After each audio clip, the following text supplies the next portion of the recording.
c'est votre première sortie après la Coupe d'Afrique des Nations. Juste après cette élimination prématurée du Sénégal, on n'a pas entendu aller vous parler. Il y a beaucoup de bruit autour de cette élimination. Mais tout d'abord, cette histoire de contrat renouvelé, etc., etc. En tout cas, nous faisons partie de ceux-là qui disaient qu'il faut œuvrer pour la continuité. Ce n'est pas parce qu'on a éliminé le Sénégal que tout n'est pas très bon. On a joué 4 matchs, on a gagné 3, on a perdu une seule rencontre. Et pour beaucoup, il fallait casser. Eh bien, on s'est dit que c'est le football, c'est le sport.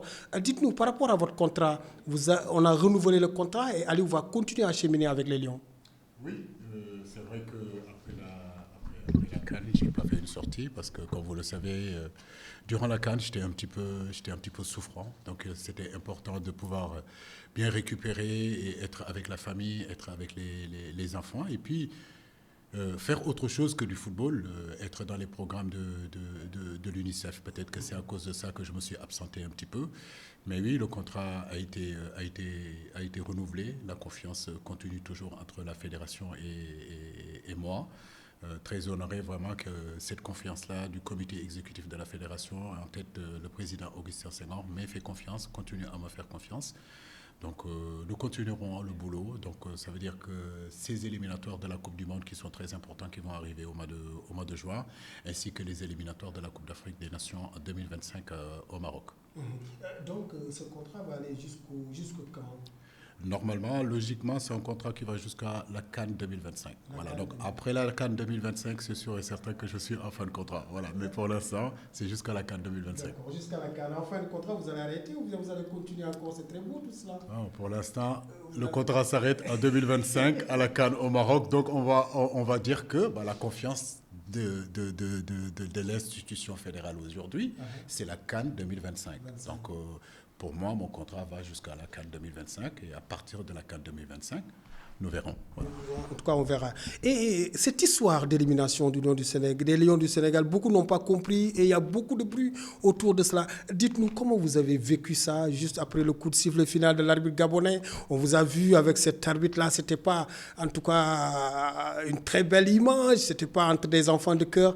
Dites-nous après cette élimination, vous avez été très déçus ou bien c'était quoi? Effectivement, une grosse frustration, Ignace, de goût d'inachevé, de travail inachevé. Ça, c'est sûr et certain. Mais je peux te dire que cette CAN-là, nous l'avons très bien préparée depuis pratiquement 6-7 mois. Nous préparons cette CAN-là. Nous avions anticipé pratiquement sur tout et nos 3 premiers matchs l'ont montré sur le plan du jeu, sur le plan tactique, sur le plan physique, sur le plan technique. Je pense qu'on a montré de très très très grandes choses.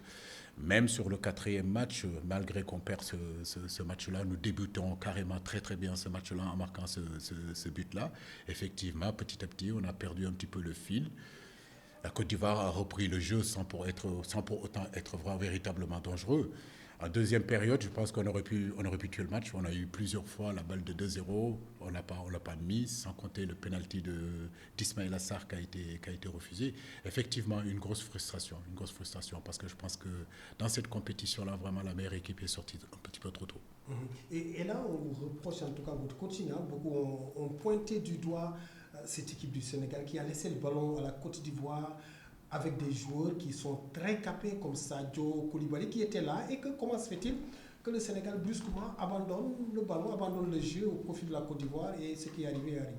Non, je pense que abandonner le ballon, c'était pas une bonne chose, c'était pas du tout en tout cas en consigne. C'était pas des consignes. Mais la réalité, c'est que malgré que la Côte d'Ivoire avait en réalité la possession de ce ballon-là, qu'on se dise la vérité, ils n'ont jamais été dangereux. À part l'infiltration de Fofana en première période, je peux dire que la Côte d'Ivoire n'a jamais rien eu. Sur les statistiques de ce match-là, on est devant surtout, à part la possession.